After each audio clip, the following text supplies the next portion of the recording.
भाई देखिए साहब, आप में से बहुत सारे स्टूडेंट्स मुझसे कहते रहते हैं कि साहब एग्ज़ामिनेशन आ गया तो कुछ ऐसा टाइम टेबल डिज़ाइन कीजिए जिसका इस्तेमाल करके हम एनी टाइम बहुत बेहतर प्रदर्शन कर पाएँ और किसी भी एग्ज़ामिनेशन में बहुत सटीक तरीके से तैयारी कर पाएँ। तो आज के इस वीडियो में आज के इस टाइम टेबल को कुछ इस तरीके से मैंने डिज़ाइन किया है कि फिर इस टाइम टेबल को अपनाने के पश्चात आपको नया टाइम टेबल बनाने की ज़रूरत नहीं पड़ेगी। आप इस टाइम टेबल को बहुत ईजिली फॉलो कर पाएंगे और ये टाइम टेबल उन स्टूडेंट्स के लिए भी बहुत ज़रूरी है जो रात में जग के पढ़ाई करते हैं और उन स्टूडेंट्स के लिए भी बहुत ज़रूरी है जो ब्रह्म मुहूर्त यानी 4 बजे सुबह उठ के पढ़ाई करते हैं, क्योंकि हमने इस टाइम टेबल को कुछ ऐसे डिज़ाइन किया है कि ये दोनों टाइप के स्टूडेंट इस टाइम टेबल का बहुत बेहतरीन इस्तेमाल कर सकते हैं। इसलिए इस वीडियो को लास्ट तक ज़रूर देखिएगा। इससे पहले अगर आप इस चैनल पे पहली बार आए हैं तो इसी तरीके की ज़बरदस्त video exam tips related videos देखने के लिए आप इस चैनल को सब्सक्राइब ज़रूर कीजिएगा। आगे बढ़ते हैं और शुरू करते हैं अपने इस वीडियो को। भाई देखिए साहब, मैं जानता हूँ कि जब जब एग्ज़ामिनेशन नज़दीक आता है बहुत सारे स्टूडेंट्स काफ़ी परेशान होने लगते हैं। किसी को ये टेंशन होती है कि हमारी तैयारी अभी अच्छी नहीं हुई है, तो कोई और बेहतर प्रदर्शन करना चाहता है, अपने एग्ज़ामिनेशन में पूरी अपनी ताकत झोंकना चाहता है और इसके लिए ज़रूरी है एक बेस्ट टाइम टेबल की, एक अच्छी समय सारणी की, जिसका इस्तेमाल करके हम अपने सभी समय को बिल्कुल अच्छे तरीके से यूटिलाइज कर पाएँ, उसका उपयोग बिल्कुल अच्छे तरीके से कर पाएँ। तो इसलिए आज मैंने आपके पूरे टाइम को 2 पार्ट में डिवाइड कर दिया है। अगर आप स्टूडेंट हैं और बहुत बेहतरीन तरीके से किसी भी एग्ज़ाम्स की तैयारी करना चाहते हैं तो आपको 2 समय में अपने समय को निर्धारित कर देना है। एक पार्ट में जो हमने आपके समय को निर्धारित किया है उसमें हमने छोटे पार्ट को लिया है, यानी कि छोटा समय चूज किया है, वो समय 2 घंटे का है।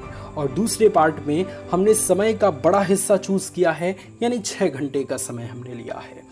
अब जो भी रात में जग के पढ़ने वाले स्टूडेंट हैं वो इस 6 घंटे का इस्तेमाल रात में पढ़ने के लिए कर सकते हैं, और जो भी दिन में पढ़ने वाले ब्रह्म मुहूर्त में पढ़ने वाले स्टूडेंट हैं वो इस बड़े समय का इस्तेमाल अपने ब्रह्म मुहूर्त में कर सकते हैं। और रात में वो छोटे वाले सेक्शन का चुनाव कर सकते हैं, अर्थात रात में वो सिर्फ 2 घंटा पढ़ सकते हैं और सुबह 4 बजे से उठ के लगातार 6 घंटे पढ़ सकते हैं, थोड़ा थोड़ा समय का ब्रेक लेके। और जो रात में जगने वाले स्टूडेंट हैं वो इस 6 घंटे का इस्तेमाल रात में करें, थोड़ा थोड़ा ब्रेक लेके, और जो दिन में ये 2 घंटे का है वो दिन में आप कभी भी इसका इस्तेमाल कर सकते हैं। तो अब मैंने इस 2 घंटे के समय को भी 2 पार्ट में डिवाइड कर दिया है और इसमें 2 बहुत इजी चैप्टर्स को हमने इजी सब्जेक्ट को मैंने चूज़ किया है, हिंदी और इंग्लिश। जो छोटा वाला मैंने समय आपके लिए चूज़ किया है सिर्फ 2 घंटे का, उसमें आप हिंदी और इंग्लिश तैयार कीजिए। अगर आपकी हिंदी पे पकड़ मजबूत है तो सिर्फ आधे घंटे आप समय हिंदी को दीजिए और शेष समय आप इंग्लिश को दीजिए। अगर आपका इंग्लिश वाला सेक्शन तैयार है तो सिर्फ आधे घंटे समय आप इंग्लिश को दे दीजिए और बाकी शेष 1.5 घंटे समय आप हिंदी को दीजिए। ओवरऑल मैं कहना चाहता हूँ कि 2 घंटे में आपको हिंदी और इंग्लिश ये दोनों सब्जेक्ट अपने कवर कर देने हैं। अब ये 6 घंटे की बात है तो 6 घंटे वाले टाइम को आपको 3 पार्ट में डिवाइड करना है। पहले पार्ट में तो आपको मैथ पढ़ना है, दूसरे पार्ट में आपको साइंस पढ़ना है और तीसरे पार्ट में आपको अदर सब्जेक्ट पढ़ना है, जो भी आप सब्जेक्ट पढ़ना चाहते हैं। तो इसके लिए सभी सब्जेक्ट को आप 2-2 घंटे देते जाइए, अर्थात मैथ को 2 घंटे दीजिए, साइंस को 2 घंटे दीजिए और अदर सब्जेक्ट जो भी आप पढ़ना चाहते हैं उसको 2 घंटे दीजिए, जिससे सभी सब्जेक्ट को आप अच्छे से तैयार कर पाएँ।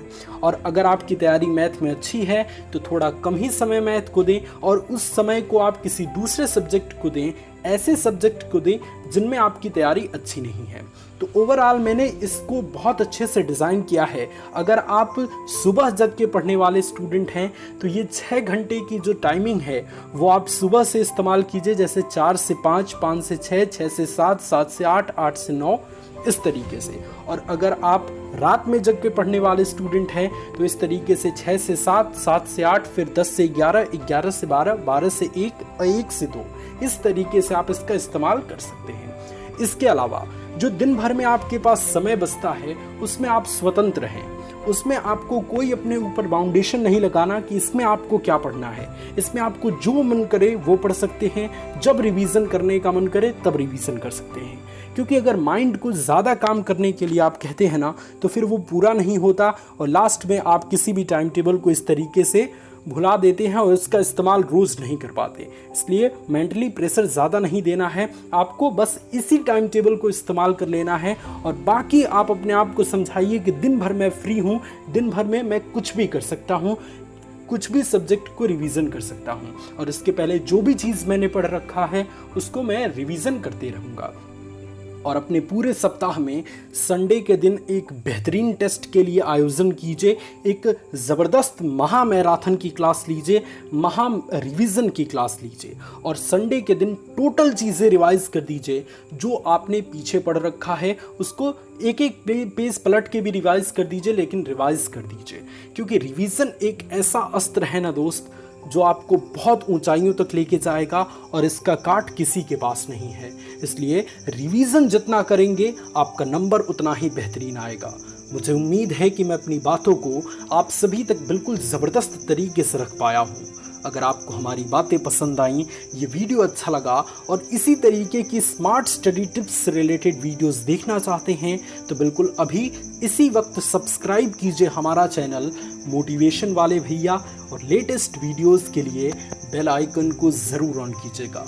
और यकीन मानिए साहब, आपके एग्ज़ाम आते आते हम इतने ज़बरदस्त टिप्स आपके साथ शेयर करेंगे जिससे आप काफ़ी मोटिवेटेड रहेंगे और अपने एग्ज़ाम्स में बिल्कुल तगड़े तरीके से मेहनत करेंगे और बिल्कुल अच्छा प्रदर्शन कर पाएंगे। इस वीडियो को देखने के लिए आप सभी का बहुत बहुत धन्यवाद। God bless you all, take care.